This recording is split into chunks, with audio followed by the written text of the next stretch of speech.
Tapos itong makina niya, busog na busog kung titignan natin. Tignan mo naman, napaka solid.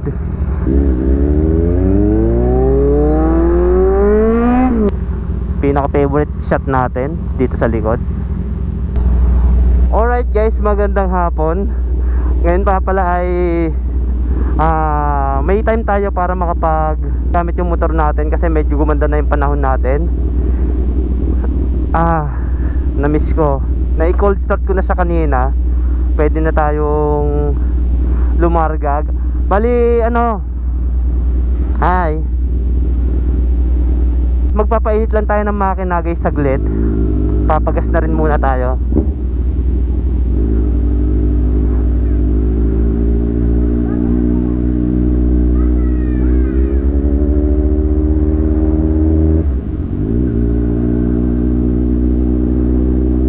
Okay, magandang panahon ngayon. Kanina umuulan-ulan kasi may bagyo nga naman, 'di ba? Lalo kahapon.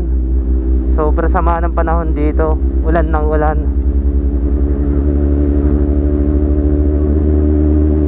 Samahan nyo lang ako guys, magpapagas lang tayo para mapainit na rin natin yung makina ni Bagyo. At saka at the same time, wala na tayong gas. Para next rides natin or paggamit natin ng Bagyo, hindi na tayong papagas.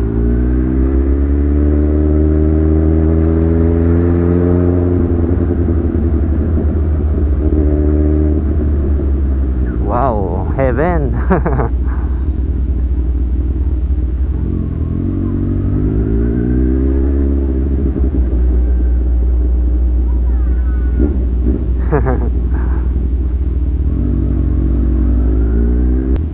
Time check 5:01 guys.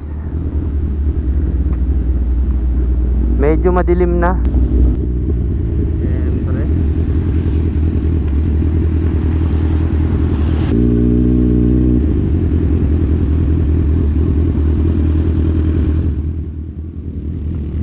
Kasi may mga nagtatanong kasi sa atin kung magkano ba daw ang fuel gas consumption ng ating C1. Pakita ko sa inyo guys. Dito natin makikita to. Ayun, lampas na. Yun, AEB 15 guys. Average fuel 15.8. Medyo lumakas guys. Kasi ito 16 lang to. Depende kasi sa riding habit na mangyayari. Kunyari city drive lang, yung natural na takbuhan lang is 16 kilometers per liter siya. Pero pag yung medyo rat-rat tayo, alam mo yun, medyo bomba ng konti, ayan, magiging yan 15.8.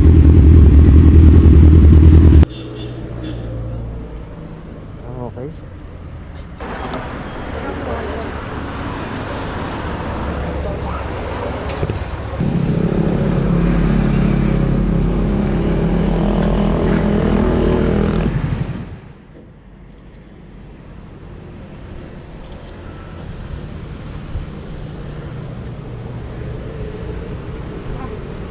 XCS. Alright guys, busog na uli si Bagyo.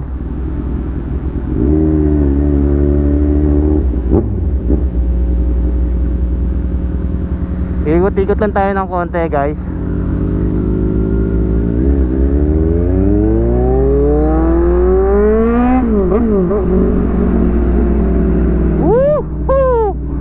Napakasarap piritin.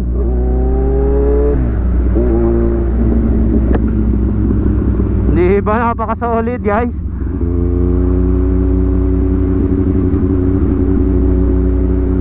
Habang ganito, kwentuhan na lang muna tayo kasi wala naman talaga tayong specific na pupuntahan.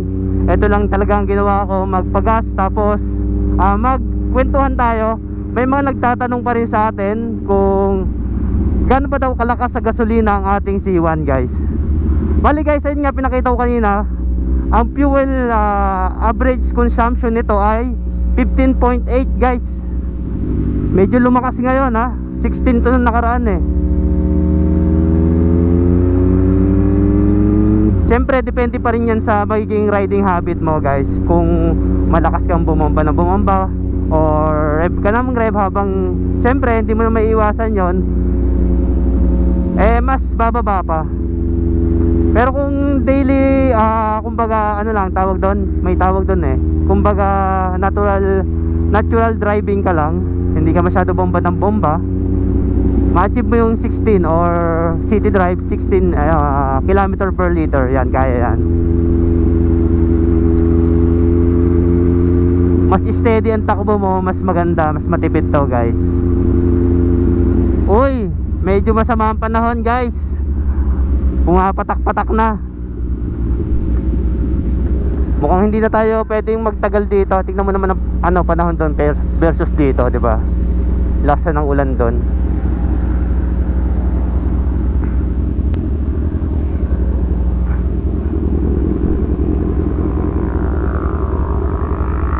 Siyempre, hindi mo mawala yung ganito dito. Basta gamit natin si Bagyo, no? Pinaka favorite shot natin dito sa likod. Ayan guys, para sa akin, pag ginagamit ko itong si Bagyo, ito pinaka favorite spot ko sa kanya. Ito itong gilid na to, makikita natin yung pagkabusog ng makina niya, no? Yan, tapos ito pa isang favorite ko dito guys.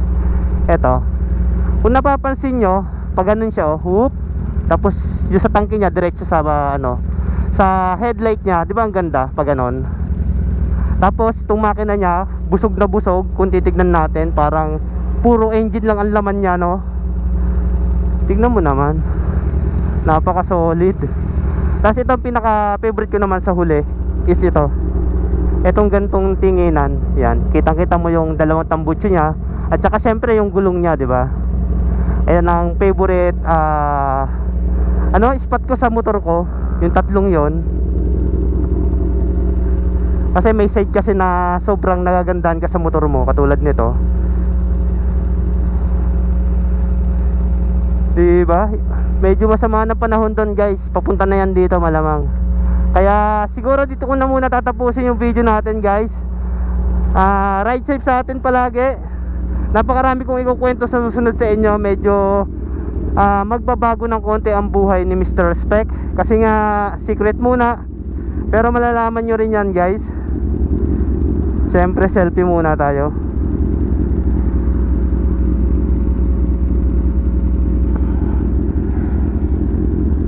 Baka abuti na tayo ng malakas na ulan. At least napainit natin si Bagyo, no? Nagamit natin. Kapag pa full tank na tayo, busog na siya.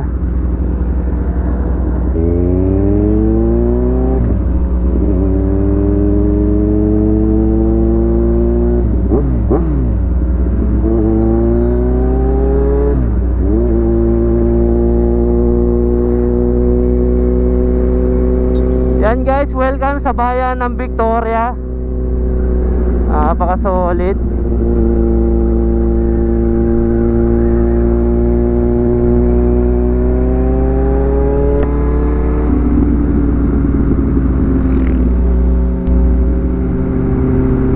Okay guys, nandito na tayo, nakauwi na tayo syempre. Nakakatuwa kasi nagamit ulit natin si Bagyo. Syempre yon, ride safe na lang palagi guys, ingat palagi.